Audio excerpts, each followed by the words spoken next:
Good morning, Legion. It's a busy Friday in the NEAR ecosystem and there's quite a bit to cover, so let's get right into it. First up, the House of State Governance Livestream is today at 2 p.m. UTC time. Listen to the candidates ask questions and decide for yourself which of the three is best suited for the role of Head of Governance. Second, yesterday, Ilya dropped a vote in the Legion Telegram pertaining to the lock period for House of Stake tokens, with 45 days taking a substantial lead. Third, there are now over 90 teams fully funded and ready to race J1. The prizes include 5,000 NEAR, millions of Jambo over the 21 race season, and there are rumors of betting markets becoming available for different teams as well. We definitely hope to see you race in this ecosystem-wide event.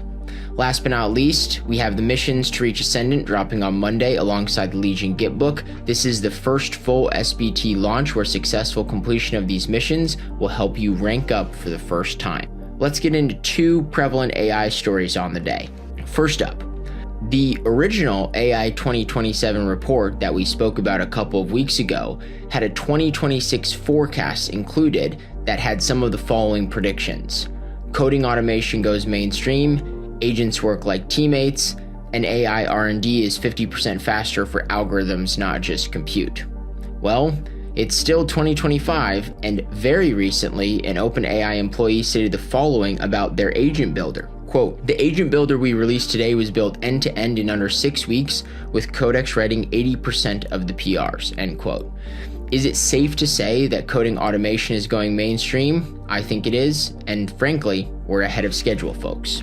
Second and last up for the day is a study straight out of Stanford. It talks about how AI performs differently based on its specific context and tasks.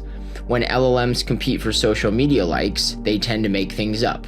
When they compete for votes in the political sense, they stir dissent and they fight. When optimized for audiences, they become misaligned. Why might this be the case? LLMs are trained, in the words of Brian Rommel, on the sewage of Reddit and Wikipedia. Is this sustainable, or are there potentially better solutions to training models and monetizing them somewhere in the future?